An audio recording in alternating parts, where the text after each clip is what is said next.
Alors Romain Créma, donc je suis président d'une petite SAS qui fait de la formation spécialisée sur LinkedIn et principalement sur comment utiliser LinkedIn quand on est un commercial et qu'on veut développer son chiffre d'affaires.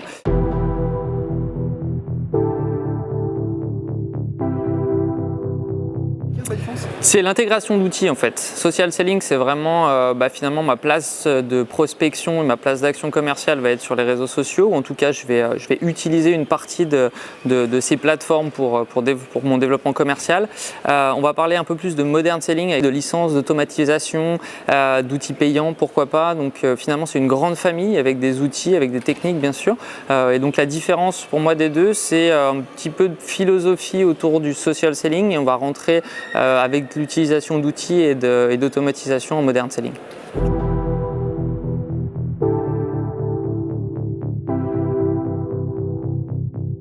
De tâches, même s'il y a des outils qui permettent de le faire, mais c'est pas super bien vu par la plateforme en elle-même.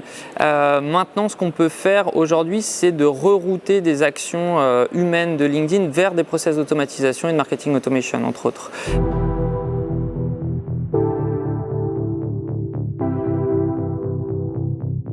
Le marketing, il arrive assez naturellement en fait sur les sessions de formation que j'organise. Il y a toujours ce qu'on appelle une session stratégique où je fais intervenir la direction commerciale, direction du marketing, direction des RH, direction de la com comme interne. Donc j'essaie de prendre tous les head-off et de les mettre ensemble. Et en fait, quand je déroule un peu ma présentation et puis les grands enjeux qui sont liés en fait au comportement d'achat des nouveaux consommateurs, on va appeler ça comme ça, ben on s'aperçoit que si on n'a pas de contenu et si on ne travaille pas sur de la proposition de valeur en termes de contenu, par contre, ils s'aperçoivent assez rapidement que s'ils n'ont pas de munitions et donc de contenu, ça va être assez difficile. Les RH aussi bénéficient de la bonne visibilité qu'offre l'utilisation de ces plateformes pour le recrutement.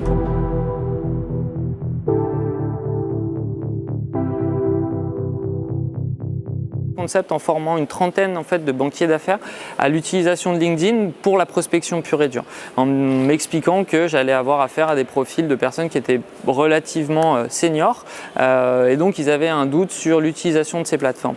Et en fait, ce qu'on s'est aperçu, c'est qu'ils ont fait des parallèles entre les résultats de la prospection qui a été faite par des call centers versus post ma formation sur ces 30 personnes. Et en fait, ils ont réussi à avoir 40 fois plus de rendez-vous.